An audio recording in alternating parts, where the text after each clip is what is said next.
Vão começar as oitavas de final da Copa do Mundo de Clubes e bora de vídeo analisando jogo a jogo e dando aquele palpite que por vezes é bem errado, diga-se de passagem. Sem mais delongas, vamos começar falando de Palmeiras e Botafogo. O duelo brasileiro que, honestamente, eu não gostaria que fosse já nessa fase, mas já que um vai ter que se classificar e um ficar pelo caminho, cara, sinceramente, eu acho que a rodagem do elenco para o segundo tempo, a questão de ter mais peças disponíveis para substituição, para fazer diferença no jogo, e o tempo de trabalho do Abel Ferreira no comando do Palmeiras pode fazer diferença. Sim, a gente viu o Botafogo fazer uma fase de grupos muito boa, sólido, eficiente, fazendo uma vitória histórica contra o Paris Saint-Germain, porque aquele 1-0 é histórico na história do Botafogo, com certeza. E depois, num jogo competitivo contra o Atlético de Madrid, que ele nem merecia sair derrotado. Ainda assim, o trabalho do Renato Paiva é mais recente. E em questão de elenco, se você pega o elenco do Palmeiras para mexer para segundo tempo, para fazer uma alteração que possa mudar o jogo, o Palmeiras parece ter mais opções. São duas defesas sólidas. O Palmeiras até fez uma campanha mais irregular na fase de grupos, mas particularmente eu vejo o Palmeiras com essa vantagem do tempo de trabalho, das opções de banco. Acredito que um jogo muito equilibrado, no primeiro tempo terminar empatado e no segundo tempo essas alterações seriam o que pode fazer a chave do jogo virar. Mas não me surpreenderia, por exemplo, de desse jogo para os pênaltis ou para a prorrogação. Mas acredito que o Palmeiras vá se classificar, os botafoguistas que me entendam. No segundo jogo, a gente tem que falar de Benfica e Chelsea. Particularmente um duelo que, assim, de segundo escalão da Europa atualmente, apesar do Chelsea ter ido para a Champions via Premier League e tudo mais, o Chelsea é um trabalho, um projeto que ainda está bem no início, muito jovens, um treinador que chegou na temporada passada e mesmo com a classificação para a Champions não conseguiu encontrar exatamente o que esse time ele espera que seja. O treinador do Benfica também, recém-chegado, chegou no meio da temporada passada com a saída, se não me engano, do Roger Schmidt. Apesar do Benfica ter feito uma campanha de fase de grupos melhor do que a do Chelsea, inclusive vencendo o Bayern de Munique, mostrando que pode ser muito eficiente, tem qualidade com Di Maria, você tem o Aktürkoğlu, jogadores rápidos que podem fazer diferença em contra-ataque. Acredito que por uma maior qualidade no meio-campo, o Chelsea vai levar vantagem e consiga a classificação, mas não me surpreenderia caso o Benfica passasse. Ainda assim, meu palpite iria no Chelsea. Terceiro jogo que a gente pode falar se trata de Inter de Milão e Fluminense. Difícil para o Flu. Difícil para o Fluminense. Mesmo com aquele jogo contra o Borussia Dortmund, o Fluminense, que merecia vencer aquele jogo contra os alemães, a questão do tempo pode impactar sim nesse jogo, a depender das condições climáticas, mas ainda assim é muito difícil, cara. A Inter de Milão é um time que tem uma qualidade no meio campo muito grande. Quem viu que a Inter jogou contra o River Plate no último jogo sabe que esses caras são competitivos em alto nível. Fora que, por mais que tenha tomado aquela sapatada na final da Champions, é um time que chegou na final da Champions. É um time que eliminou o Barcelona, mesmo sabendo de todo o potencial ofensivo que aquele time tinha. A mudança do Inzaghi, obviamente, muda as coisas ali, cai um pouco o nível da Inter de Milão, ainda mais. Porém, para o Fluminense, eu acho que a Inter não vai se desclassificar. A Inter passa pelo Fluminense. Teria mais jogo contra os outros três brasileiros, na minha visão.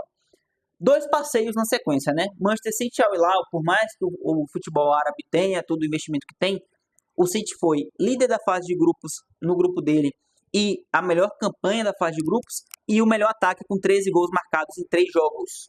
A gente está falando de um time que fez 5-2 na Juventus na última rodada. É muita qualidade e as contratações já chegaram para o Guardiola e ele já está sabendo utilizá-las. Cherki, o próprio Reinders já contribuindo, o próprio Aït-Nouri. É um time que ele joga de uma maneira há muito tempo e assim, não dá nem para o cheiro para o Al Hilal. O City vai se classificar, assim como particularmente eu vejo o Paris Saint-Germain se classificando contra o Inter Miami do Messi. Teve toda a surpresa de ter se classificado depois da campanha decepcionante do Porto, mas o Paris Saint-Germain é muito mais time e vai querer chegar mais longe do que as oitavas de final. Acredito que o Paris Saint-Germain se classifique. O próximo jogo é uma das dos dois grandes candidatos à surpresa, né? Flamengo e Bayern de Munique. Sim, seria uma surpresa e uma zebra para o mundo se o Flamengo passasse do Bayern. Para a torcida do Flamengo, não. Mas para o mundo, é.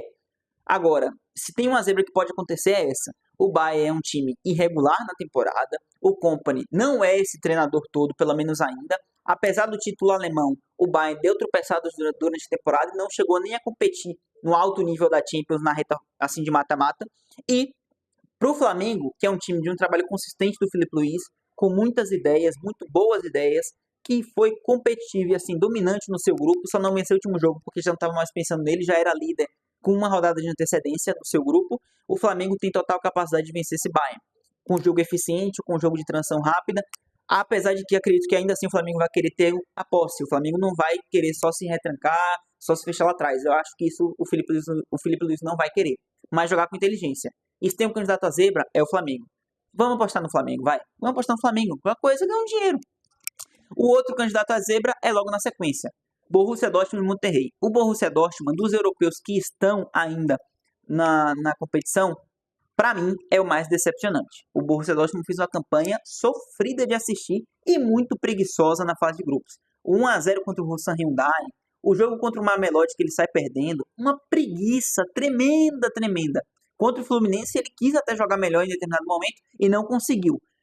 E enfrenta o Monterrey muito competitivo. Quem viu o jogo contra o River sabe, eles se defendem bem, são aguerridos e podem dar um trabalho sim para o time do Borussia Dortmund.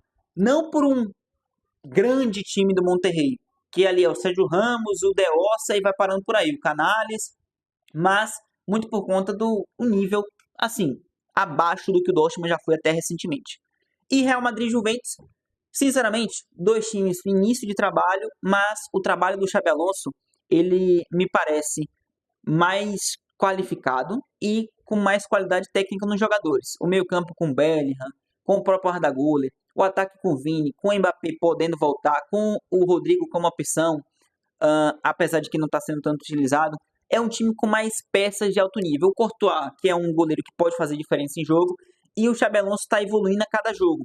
Quem viu o último jogo do Real na fase de grupo sabe o quanto esse time está crescendo degraus, subindo degraus, né? Então acredito que o Real Madrid vá se classificar. E aí a gente teria na oitava de final, vamos ver, recapitulando, Palmeiras e quem foi o segundo jogo? Palmeiras e Chelsea, uma reedição do último Mundial do Palmeiras, da final.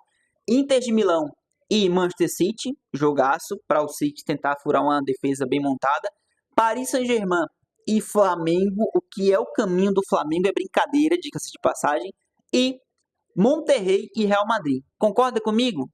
Comenta aí, comente o que você mudaria nos palpites e de quebra, se você chegou por aqui agora, ou se inscreve ou segue o perfil, que nos ajuda demais. Valeu, tamo junto, tchau.